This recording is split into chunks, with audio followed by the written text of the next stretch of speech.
Hello दोस्तों, कौन बनेगा इलेक्ट्रिशियन यूट्यूब चैनल में आप सभी का स्वागत है। आज हम लोग डीसी जनरेटर के नेक्स्ट टॉपिक के ऊपर चर्चा करेंगे और जानेंगे कि डीसी जनरेटर क्या होता है। ठीक है, पिछले क्लास में हम लोगों ने डीसी जनरेटर के ऊपर चर्चा किया था कि डीसी जनरेटर क्या होता है या कैसे काम करता है, डीसी जनरेटर किस सिद्धांत पर काम करता है, इसके अंदर क्या क्या पार्ट पुर्जे लगे होते हैं और इसकी संरचना कैसे होती है, डीसी जनरेटर दिखने में लगता कैसे है। इन सभी पॉइंट के ऊपर हमने पिछले क्लास में चर्चा किया था। अभी तक आपने वो वीडियो नहीं देखी है तो डिस्क्रिप्शन बॉक्स में वहाँ पर लिंक दिया गया है, वहाँ से जाकर के आप इस वीडियो को देख सकते हैं। या चैनल पर प्लेलिस्ट भी उसका उपलब्ध करा दिया गया, वहाँ से जाकर के आप इस वीडियो को देख सकते हैं। ठीक है, तो चलिए हम लोग डीसी जनरेटर के नेक्स्ट टॉपिक के ऊपर चर्चा करते हैं, उसके बारे में स्टडी करते हैं। चलिए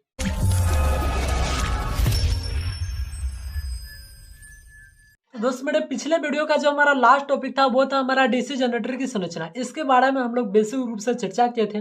आज हम लोग डीसी जनरेटर की संरचना के बारे में उसका एकदम डिटेल उस पर जानकारी लेंगे। ठीक है, तो हमारा पहला जो टॉपिक आता है डीसी जनरेटर की संरचना के बारे में, वो आता है डीसी जनरेटर की बॉडी।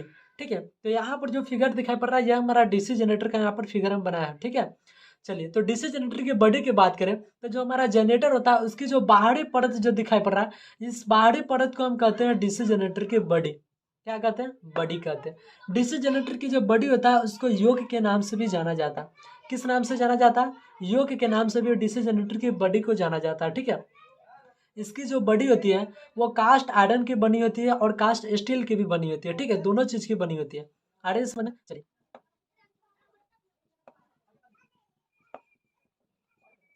जो हमारा बड़ा बड़ा जो जनरेटर होता है ना, उसकी जो बॉडी होती है वो कास्ट आयरन की बनी होती है और जो छोटे जनरेटर की जो बॉडी होती है वो कास्ट स्टील की बनी होती है। समझ में आ रही बात? जो हमारा कास्ट आयरन होता है ना वो बहुत महंगा भी होता है और मजबूत होता है, इसलिए बड़े जनरेटर की जो बॉडी होती है वो कास्ट आयरन की बनाई जाती है और छोटे जनरेटर की जो बॉडी होती है वो कास्ट स्टील की बनाई जाती है। ठीक है, चलिए डीसी जनरेटर की बॉडी की अगर हम काम की बात करें तो जो डीसी जनरेटर की जो बॉडी होती है ना, इसके अंदर जितना जो पार्ट पुर्जा लगा हुआ है, चलिए थोड़ा सा पार्ट पुर्जा के बारे में आप लोगों को हम बता देते हैं। ये जो दिखाई पड़ रहा है ना, ये बड़ा वाला, इसको हम कहते हैं पोल।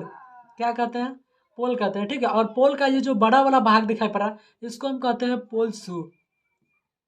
ठीक है, और ये जो छोटा दिखाई पड़ रहा है इसी के समान होता है, इसको हम कहते हैं इंटरपोल। ठीक है, चलिए और ये जो लाल कलर के यहाँ पर जो सर्किल दिखाई पड़ रहा है ये हमारा है आर्मेचर। ठीक है, क्या है? ये आर्मेचर है। और ये जो बूंदा बूंदा यहाँ पर दिखाई पड़ रहा है ये इसमें स्लॉट कटा हुआ है।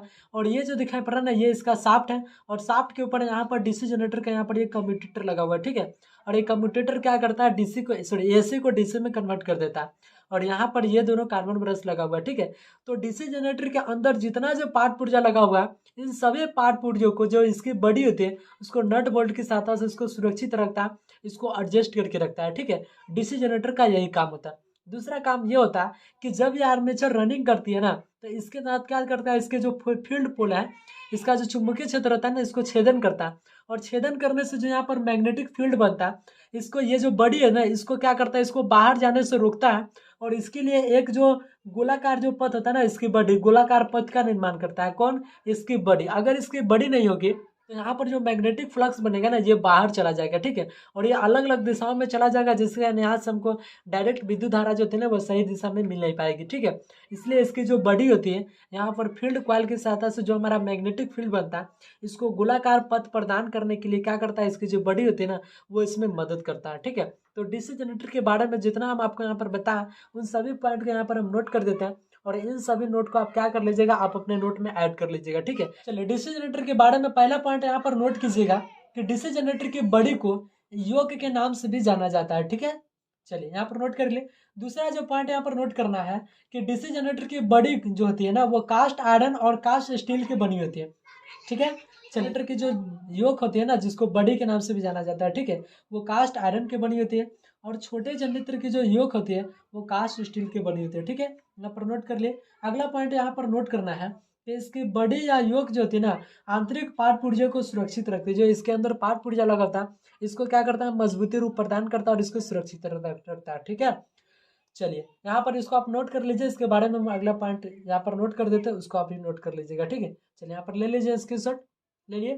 चलिए इसको मिटा देते हैं। ठीक है, चलिए अगला पॉइंट यहाँ पर नोट करना है कि डीसी जनरेटर के पोल के द्वारा, ठीक है, डीसी जनरेटर के पोल के द्वारा स्थापित चुंबकीय क्षेत्र के लिए डीसी जनरेटर की जो बॉडी होती है, इसकी जो बॉडी होती है या जिसको हम योक कहते हैं वो वृत्ताकार पथ प्रदान करती है। कौन? इसकी बॉडी। ठीक है, और इसको क्या करती है, बाहर निकलने से रोकती है। जो इसके द्वारा जो चुंबकीय क्षेत्र बनता है ना, इसके लिए क्या करती है, इसकी बड़ी गोलाकार वृत्ताकार पथ प्रदान करती है और इसको बाहर निकलने से इसकी बड़ी रोकती है। ठीक है, यही इसका मेन इसका उद्देश्य होता है। बात आ रहा है समझ में। चलिए, तो यहाँ पर हम लोग डीसी जनरेटर के बॉडी के बारे में यहाँ पर इतना पॉइंट हम लोगों ने जाना, इसके बारे में समझा। चलिए, अब डीसी जनरेटर की संरचना की नेक्स्ट टॉपिक की बात करें तो वो होता है हमारा डीसी जनरेटर की पोल। ठीक है, डीसी जनरेटर के पोल की अगर हम बात करें तो डीसी जनरेटर का जो पोल होता है ना, इसकी बनावट कुछ इस प्रकार से होती है और ये इसके बॉडी के अंदर कुछ इस प्रकार से लगा होता है। ठीक है, यहाँ पर दिखाई पड़ रहा है। डीसी जनरेटर पोलों की संख्या कम से कम अगर हम बात करें तो कम से कम ये 2 होता है। ठीक है, 2 से कम डीसी जनरेटर में पोल नहीं होता। अगर हम अधिकतम संख्या की बात करें तो डीसी जनरेटर में अधिकतम पोलों की संख्या 8 होती है। ठीक है, यहाँ पर दिखाई पड़ रहा है। चलिए, डीसी जनरेटर में ये जो पोल दिखाई पड़ रहा है ना, ये इसकी संरचना कुछ इस प्रकार से होती है और ये जो दिखाई पड़ रहा है इस पार्ट को हम कहते हैं पोल। ठीक है, क्या कहते हैं, पोल। इस पोल को हम फील्ड पोल के नाम से भी जानते हैं। क्या कहते हैं, फील्ड पोल के भी नाम से जानते हैं। ठीक है, इस वाले पार्ट को। और इसी पार्ट पर यहाँ पर वाइंडिंग किया जाता है। क्या चीज़ का, कॉपर की वाइंडिंग किया जाता है। ठीक है, और इसमें जब हम विद्युत धारा का सप्लाई करते हैं तो यहाँ पर ये मैग्नेट बनने लगता है और इसका ये जो इतना बड़ा पार्ट दिखाई पड़ रहा है इसको हम कहते हैं पोल शू। ठीक है, तो इसका बस बस इतना ही काम है कि जब इसमें मैग्नेटिक फ्लक्स बनता है ना, तो ये क्या करता है कि इसको फैलाने का काम करता है। ठीक है, इसकी जो पोल होती है ना, ये फैलाने का काम करता है। बात आ रही है समझ में। चलिए, यहाँ पर इतना ही काम होता है पोल के। इसकी जो पोल की अगर हम बात करें तो ये जो पोल होता है ना, कास्ट आयरन की बनी होती है। ठीक है, क्या चीज़ की बनी होती है, कास्ट आयरन की भी बनी होती है, कास्ट स्टील की भी बनी होती है। ठीक है, समझ में आ रही बात। और रील्ड स्टील की भी बनी होती है। क्या चीज़ की बनी होती है, रील्ड स्टील की। इसकी जो इसका जो पोल है ना, ये रील्ड स्टील की भी बनी होती है, कास्ट आयरन की भी बनी होती है और कास्ट स्टील की भी बनी होती है। ठीक है, बस इसका इतना ही काम होता है कि ये इसके अंदर जो कॉइल लपटा जाता है, इस कॉइल को सुरक्षित रखता है, इसको परफेक्ट यहाँ पर बैठा करके रखता है। और जब इसमें धारा, जब विद्युत धारा इसमें सप्लाई किया जाता है कॉइल पे, तो ये क्या करता है, फील्ड पोल है, ये इसको मैग्नेट इससे बनाता है। ठीक है, और मैग्नेट बना करके इसका जो फील्ड पोल है इसको फैलाने का काम करता है। ये फील्ड पोल का बस इतना ही काम होता है। बात आएगा समझ में। चलिए, यहाँ पर अगर हम फील्ड पोल की बात करें तो ये जो फील्ड पोल यहाँ पर दिखाई पड़ रहा है ना, यहाँ पर 2 फील्ड पोल लगा हुआ है। ठीक है, अधिकतम 8 होती है, कम से कम 2 होती है। तो जो आर्मेचर लगा हुआ ना, आर्मेचर और फील्ड पोल जो होता है ना, इसकी जो बीच का जो गैप होता है, ये गैप जो दिखाई पड़ रहा है ये 2 से 3 mm होता है। ठीक है, कितना होता है, 2 से 3 mm इसके बीच में गैप होता है। और इस ये जो आकृति दिखाई पड़ रहा है ना, ये गोलाकार होता है और इसके बीच में ये आर्मेचर क्या करती है, रनिंग करती होती है। ठीक है, और रनिंग करती है तो इसके बीच के जो गैप होता है ना, ये 2 से 3 mm होती है। ठीक है, बात आ रही है समझ में। और जो आपको दिखाई पड़ रहा है ये पोल शू का जो साइज होता है ना, ये फील्ड पोल के साइज से 2 गुना होता है। ठीक है, इसकी साइज से ये 2 गुना होता है। अगर इसकी साइज अगर 2 इंची है तो यहाँ पर इसकी जो साइज हो जाएगी ये 4 इंची हो जाएगी। ठीक है, अरे बात समझ में। मतलब ये जो होता है ना, पोल शू का जो साइज होता है वो पोल का 2 गुना होता है। ठीक है, अरे बात समझ में। चलिए, अब हम यहाँ पर जितना पॉइंट पोल शू के बारे में बोले हैं और पोल के बारे में बोले, वो सब यहाँ पर हम नोट कर देते हैं। आप इसको क्या कर दीजिएगा, स्क्रीनशॉट लेकर के अपने नोट में ऐड कर लीजिएगा। ठीक है, चलिए फटाफट इसको नोट कर देते हैं और आपको बताते हैं। तो दोस्त, यहाँ पर मैंने डीसी जनरेटर के पोल के सभी वीवीआई पॉइंट यहाँ पर नोट कर दिया। आप इसको स्क्रीनशॉट ले लीजिए और अपने नोट में ऐड कर लीजिए। ठीक है, चलिए, अब हम लोग जो हमारा डीसी जनरेटर की संरचना के जो नेक्स्ट टॉपिक आता है, नेक्स्ट पॉइंट आता है, वो हमारा आता है डीसी जनरेटर के आर्मेचर। ठीक है, जो ये लगा हुआ ना इसके अंदर जो घूमता है, इसके ऊपर हम लोग क्या करते हैं, चर्चा करते हैं। ठीक है, तो यहाँ पर नोट कर लिए। चलिए, इसको हम क्या करते हैं, मिटाते हैं। चलिए, डीसी जनरेटर की अगर आर्मेचर की अगर हम लोग बात करें तो यहाँ पर जो फिगर दिखाई पड़ रहा है, डीसी जनरेटर के बीच में जो घूमने वाला जो भाग होता है ना, वही इसका आर्मेचर होता है। ठीक है, इसका यहाँ पर थोड़ा सा हम साफ से यहाँ पर फिगर बनाने की कोशिश किए, आपको यहाँ पर दिखाई पड़ रहा है। ठीक है, तो जो डीसी जनरेटर के जो घूमने वाला भाग होता है ना, जो घूमता है, जिसको हम हाथ से नचाते हैं, ठीक है, वो हमारा क्या होता है, आर्मेचर होता है। बात आ रही है समझ में। आर्मेचर में यहाँ पर जो दिखाई पड़ रहा है ये बूंदा बूंदा, ये इसका स्लॉट कटा हुआ है। ठीक है, चलिए, और बीच में यहाँ पर कम्यूटेटर लगा होता है और कम्यूटेटर के ऊपर यहाँ पर कार्बन ब्रश लगा होता है। ठीक है, तो इसके आर्मेचर की बात करें तो आर्मेचर की जो बनावट होती है ना, वो होती है पत्ती नुमा। इसके आर्मेचर की बनावट पत्ती नुमा होती है और यह जो आर्मेचर होता है वो सिलिकॉन स्टील की बनी होती है। किसकी बनी होती है, सिलिकॉन स्टील की बनी होती है। बात आ रही है समझ में। चलिए, सिलिकॉन स्टील की बनी होती है ना, तो इसमें सिलिकॉन की जो मात्रा होती है वो 2 से 4% ही होती है। फिर भी इसको हम क्या करते हैं, सिलिकॉन स्टील के नाम से इसको जाना जाता है। अरे बात समझ में। चलिए, अगला पॉइंट यहाँ पर हम बात करते हैं कि जो आर्मेचर होता है उसमें खांचे कटे होते हैं। यहाँ पर दिखाई पड़ रहा है ये खांचा कटा होता है, जिसमें सुपर इनेमल्ड कॉपर की वाइंडिंग किया जाता है। किसकी वाइंडिंग किया जाता है? सुपर इनेमल्ड कॉपर की वाइंडिंग किया जाता है। बात आ रहा है समझ में? चलिए अगला पॉइंट यहाँ पर हम बात करें डीसी जनरेटर के आर्मेचर के बारे में। तो जो इसकी पत्ती को, जो यहाँ पर पत्ती नुमा जो इसकी आकृति बनी होती है, इसकी जो मोटाई होती है ना, वो 0.6 mm होती है। कितनी होती है? 0.6 mm होती है। आ रही बात समझ में? चलिए डीसी जनरेटर के आर्मेचर के अगर रेजिस्टेंस की अगर हम लोग बात करें, तो इसका जो रेजिस्टेंस होता है ना बहुत कम होता है। लगभग यहाँ पर दिखाई पड़ रहा है, यहाँ पर जो डीसी जनरेटर के आर्मेचर का जो प्रतिरोध होता है वो 1 ओम होता है। ठीक है, आपको यहाँ पर दिखाई पड़ रहा है क्लियर रूप से। चलिए अगला पॉइंट यहाँ पर हम लोग बात करें कि जो हमारा डीसी जनरेटर में जो वाइंडिंग किया जाता है, जो सुपर इमेंडिंग कॉपर की जो वाइंडिंग किया जाता है, ये 2 प्रकार से किया जाता है। कितने प्रकार से किया जाता है? 2 प्रकार से किया जाता है। आ रही बात समझ में? चलिए आता है वो हमारा होता है लैप वाइंडिंग। ठीक है, क्या होता है? लैप वाइंडिंग किया जाता है। और जो हमारा दूसरा जो वाइंडिंग होता है, जो 2 प्रकार की वाइंडिंग किया जाता है, वो होता है वेव वाइंडिंग। ठीक है, क्या होता है? वेव वाइंडिंग किया जाता है। चलिए इतना पॉइंट हो गया, इसको आप पहले फटाफट नोट कीजिए, उसके बाद में क्या करते हैं इसका अगला टॉपिक हम आपको बताते हैं। ठीक है, चलिए यहाँ पर नोट कर लीजिए, स्क्रीनशॉट ले लीजिए। ठीक है, चलिए चलिए अगला पॉइंट यहाँ पर नोट करना है कि जो डीसी जनरेटर की आर्मेचर होती है वो सिलिकॉन लेपित बनाया जाता है। ठीक है, चलिए अब हम आपको बताते हैं कि डीसी जनरेटर की जो आर्मेचर होती है उसको सिलिकॉन लेपित क्यों बनाया जाता है। ध्यान से सुनिएगा हमारी बातों को। जो डीसी जनरेटर की जो आर्मेचर होती है ना, जब ये रनिंग करती है, ठीक है, जब हम इसको हैंडल से हाथ से नचाते हैं, तो जब ये रनिंग करती है ना, तो इसके अंदर इतना मैग्नेटिक गुण उत्पन्न हो जाता है कि ये क्या करता है, इसकी जो आर्मेचर होती है ये बार बार मैग्नेट बनने लगता है और बार बार डीमैग्नेटिक हो जाती है। ठीक है, अरे समझ में? मतलब बार बार इसमें मैग्नेट बनता है और बार बार मैग्नेट इसमें खत्म हो जाती है। अरे समझ में? इसके कारण इसमें क्या होता है कि एक दोष उत्पन्न हो जाता है और उस दोष को हम कहते हैं हिस्टैरिसीस दोष। अरे समझ में? तो इसी हिस्टैरिसीस दोष को कम करने के लिए इसमें सिलिकॉन लेपित कर दिया जाता है, ताकि जब सिलिकॉन लेपित किया जाता है तो सिलिकॉन लेपित करने से इसमें क्या होता है कि मैग्नेटिक फ्लक्स बनने लगता है, ज़्यादा बनेगा। और ये क्या करता है, मैग्नेटिक फ्लक्स को ज़्यादा इसको बार बार कटिंग करती है, जिसके कारण ये दोष खत्म तो नहीं होती है लेकिन इसको कम किया जा सकता है। ठीक है, यही कारण है कि सिलिकॉन लेपित करने से जो हमारा इसके अंदर जो हिस्टैरिसीस दोष उत्पन्न होती है इसको कम किया जा सकता है। ठीक है, आ रही समझ में? तो अभी हम यहाँ पर जितने पॉइंट बोले उन सबको यहाँ पर नोट कर दिया। आप इसको क्या कर लीजिए, इसको नोट कर लीजिए, स्क्रीनशॉट ले लीजिए। ठीक है, चलिए उसके बाद हम अगला टॉपिक इसको बताते हैं। नोट कर लीजिए। अगला पॉइंट यहाँ पर नोट करना है कि जो आर्मेचर की पत्ती जो होती है ना, आर्मेचर की जो पत्ती, उसको पत्ती नुमा क्यों बनाया जाता है। ठीक है, तो आर्मेचर की जो पत्ती होती है ना, उसको पत्ती नुमा बनाने का कारण ये होता है कि जब आर्मेचर रनिंग करती है, जब ये आर्मेचर रनिंग करती है ना, तो रनिंग करने से जब ये रनिंग करती है तो ये क्या करता है, चुंबकीय बल रेखाओं को काटती है।